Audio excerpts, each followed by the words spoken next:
বাংলা দেখে পড়ে আ ল হয়াকার মদয় রস্য, চলবে না।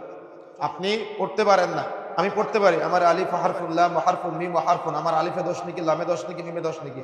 আপনি পড়তে পারেন না, আরবি দেখে পড়েন, পড়ার চেষ্টা করেন, আপনার ডবল নাকি হবে, তার মানে 20 করে নাকি হবে। তারপরেও বাংলা উচ্চারণ দেখে পড়বেন না, পড়লে অনুবাদ ভুল হয়ে যেতে পারে। এখানে হায়া হত্যি না দিয়ে যদি হায়া হাওয়াজ দিয়ে কেউ পড়ে আ ল হয়াকার মদারেশ আলহামদু নাউজুবিল্লাহ, এখানে অর্থ আসবে ধ্বংস।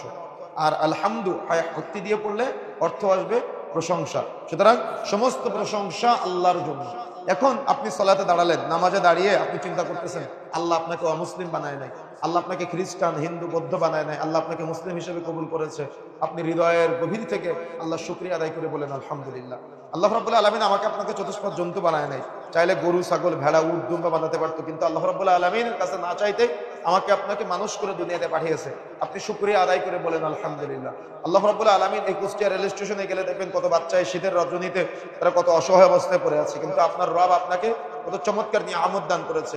আপনি শুকরিয়া আদায় করে বলতে পারেন আলহামদুলিল্লাহ। কত মানুষ হারাম ইনকাম করে, কিন্তু আপনি হালাল ইনকাম করে পরিবার পরিজন পরিচালনা করতেছেন। কত মানুষের শারীরিক কত অক্ষমতা আছে, হাত নাই পা নাই চোখ নাই, চোখে দেখতে পায় না, হাতে স্পর্শ করতে পারে না, পায়ে হাঁটতে পারে না, শারীরিক কত ক্ষত, তার মানে কত সমস্যা অসুবিধা আছে, কিন্তু আমার আপনার রব আমার আপনার কোনো সমস্যা দেয়নি, পুরাই সুস্থ আলহামদুলিল্লাহ। আপনি হৃদয়ের গভীর থেকে শুকরিয়া আদায় করে আপনি বলতে পারেন আলহামদুলিল্লাহ রাব্বিল আলামিন। আপনি যখন সালাত আদায় করেন, কত মানুষ সালাত আদায় করে না, কত মানুষ বেনামাজি হয়ে ঘুরে বেড়ায়, কত মানুষ দেখা যাচ্ছে বেনামাজির সাথে ঘুরে, কত মানুষ সে সহিহ আকীদা গ্রহণ করে নাই, সে সালাফি মানহাজ গ্রহণ করে নাই, কিন্তু আল্লাহ রাব্বুল আলামিন আপনাকে এত চমৎকার একটা নিয়ামত দান করেছে, জান্নাতীদের পথের অনুসারী করেছে। আপনি শুকরিয়া আদায় করে বলতে পারেন আলহামদুলিল্লাহ। যখন আপনি এভাবে চতুর্মুখী শুকরিয়া আদায় করে বলতে পারবেন, হৃদয়ের গভীর থেকে কান্না নিয়ে, হৃদয়ের গভীর থেকে প্রশান্তি নিয়ে যখন আপনি বলতে পারবেন আলহামদুলিল্লাহি রাব্বিল আলামিন, আল্লাহ সমস্ত প্রশংসা তোমার জন্য, তখনই আপনার রব আপনার কথার জবাব দিবে, জবাব দিয়ে বলবে হামিদানি আব্দি, আমার বান্দা আমার প্রশংসা করলো সুবহানাল্লাহ। তাহলে আমার আপনার এই রবকে চিনতে হবে।